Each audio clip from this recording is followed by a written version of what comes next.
मेरे लिए ये बहुत हैरान कुन तजुर्बा था, जिसकी खुशगवार याद आज भी मुझे एक ऐसे माहौल में ले जाती है जिसमें पाकिस्तान का कबायली मुआशरा, जिस पर अभी अंग्रेज के नाफिज किए गए एंग्लो सैक्सन कानून का असर नहीं हुआ था, वो कैसी पुरसुकून और पुरान जिंदगी गुजार रहा था। पश्तून और बलोच कबायली रस्मों रिवाज अक्सर इस्लामी ताजीरात के ताबे हैं, इसीलिए मुझे अपने इस तजर्बे की मुआशरती अफादियत का आज तक एहसास है। मेरी सिविल सर्विस की नौकरी की पहली पोस्टिंग एडिशनल डेप्यूटी कमिश्नर थी। इस हैसियत से मैं कत्ल के मुकदमात के लिए कायम जरगे का सरबराह था। रोजाना कई मुकदमात में मुलजिम पेश होते और गवाहियां दी जाती। मुकदमात के दौरान कातिल के खानदान वाले मकतूल के वरसा से इस्लामी कानून दियत के तहत सुलह सफाई की कोशिश भी करते रहते। अगर मामला तय पा जाता तो फिर एक बहुत बड़ी तकरीब मुनक्किद होती, जिसे ननवात कहते हैं। ऐसी ही एक तकरीब में मुझे जाने का इत्तेफाक हुआ। ये तकरीब मकतूल के वरसा के घर के सेहन में मुनक्किद हुई। इशा के बाद सेहन में मकतूल का कबीला फर्शी निशस्त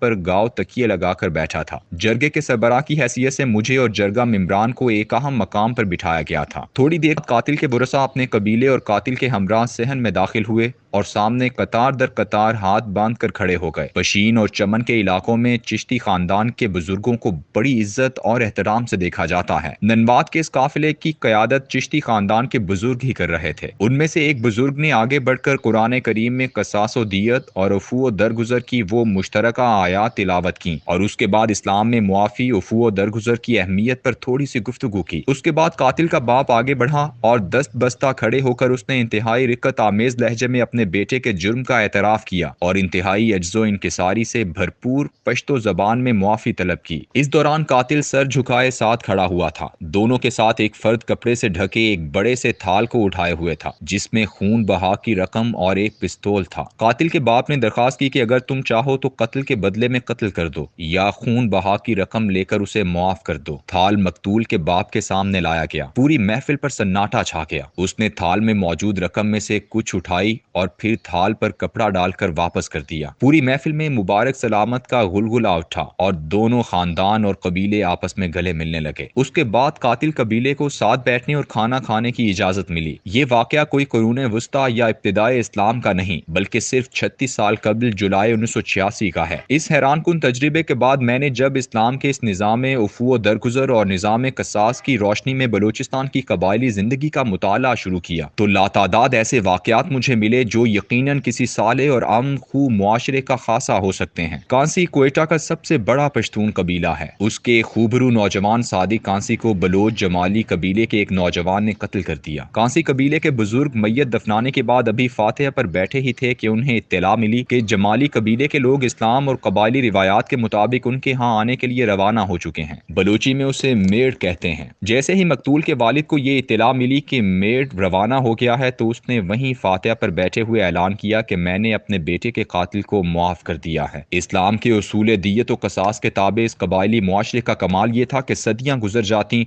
और कसास पर अमल ना होता। एक तसव्वुर आम था कि दुश्मनी को यहीं दफन कर दिया जाए। कातिल व मकतूल दोनों घरानों में उसके बाद ऐसी रिश्तेदारियां पैदा होती कि उसकी मिसालें दी जाती। लेकिन बरे सगीर के एंग्लो सैक्सन कवानीन को जब ऑर्डिनेंस 2 ऑफ 1968 के तहत बलूचिस्तान के कबायली इलाकों में भी नाफिज किया गया तो उसके असरात नजर आना शुरू हो गए। लेकिन सुप्रीम कोर्ट ने 1992 में पूरे मुल्क में एक ही तरह के कानून के नफाज का फैसला देते हुए जब जरगा लॉ खत्म कर दिया तो उससे एक ऐसा खला पैदा हुआ कि जिसके बाद एक कत्लो गारत का सिलसिला शुरू हो गया। मैं तुम्हें अदालत में देख लूंगा का ऐसा नारा बुलंद हुआ जिसमें वुकला, झूठे गवाह, एक के बदले लातादाद कातिलों की नामजदगियां और आखिर में दहशतगर्दी की दफात को भी शामिल करके पूरे मुआशरे में इंसाफ नहीं बल्कि इंतकाम की एक ऐसी रीत डाली गई जिसने आज तक पूरे निजाम इंसाफ को यरगमाल बना रखा है। जरगे की इस्लामी रिवायत में झूठा गवाह नहीं होता था। सबको मालूम होता है कि कातिल कौन है। कोई झूठी गवाही देने के काबिल ही नहीं होता। लेकिन एंग्लो सैक्सन कानून में तो मुकदमात की अक्सरियत झूठी एफआईआर, झूठे गवाह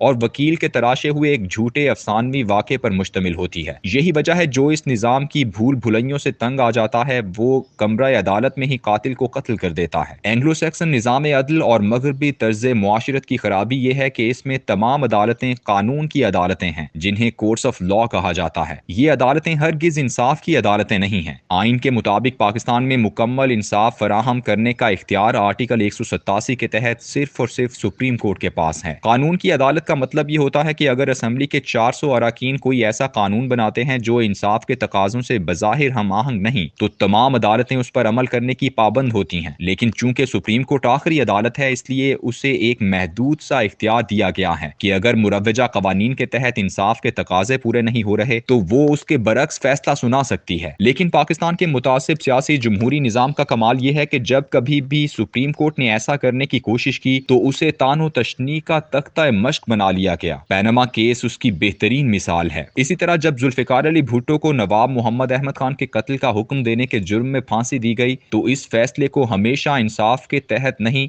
बल्कि मुरव्वजा कवानीन के तहत मुतनाज़ा बनाया गया। इंसाफ का तकाजा तो यही था कि जिसने कत्ल का हुक्म दिया है उसे ही सजा दी जाए, वरना पुलिस वालों की तो अहमद रजा कसूरी के साथ कोई जाती दुश्मनी नहीं थी कि वो उसे बार बार कत्ल करने की कोशिश करते और आखिरकार उसके बाप को कत्ल कर देते। मुरव्वजा कानून भुट्टो को एआनत जुर्म का मुजरिम ठहराता था, जबकि इंसाफ का तकाजा ये था कि उसे असल मुजरिम गर्दाना जाए। इसीलिए अदालत ने फैसले में बाकायदा ये अल्फाज इस्तेमाल किए कि हुकूमत दरअसल किसी बदमाश के डेरे में तब्दील हो चुकी थी, जहां से जाती दुश्मनी और मुखासमत की बुनियाद पर हुकूमती कारिंदों को कत्ल के लिए भेजा जाता था। पाकिस्तान की तमाम अदालतें फैसला करने के लिए 3 चीजों की मोहताज हैं: पुलिस का चालान, इस्तिगासा के गवाह और मुलजिम के गवाहान। अदालत जानते हुए भी उनमें किसी एक गवाह का इजाफा नहीं कर सकती और ना ही चालान में तब्दीली। चालान अगर झूठ पर मबनी हो, गवाह अगर खुला झूठ भी बोलें, तो फिर भी अदालत उन्हीं की बुनियाद पर किसी मासूम को सजा सुना सकती है और मुजरिम को बरी कर सकती है। जारी है।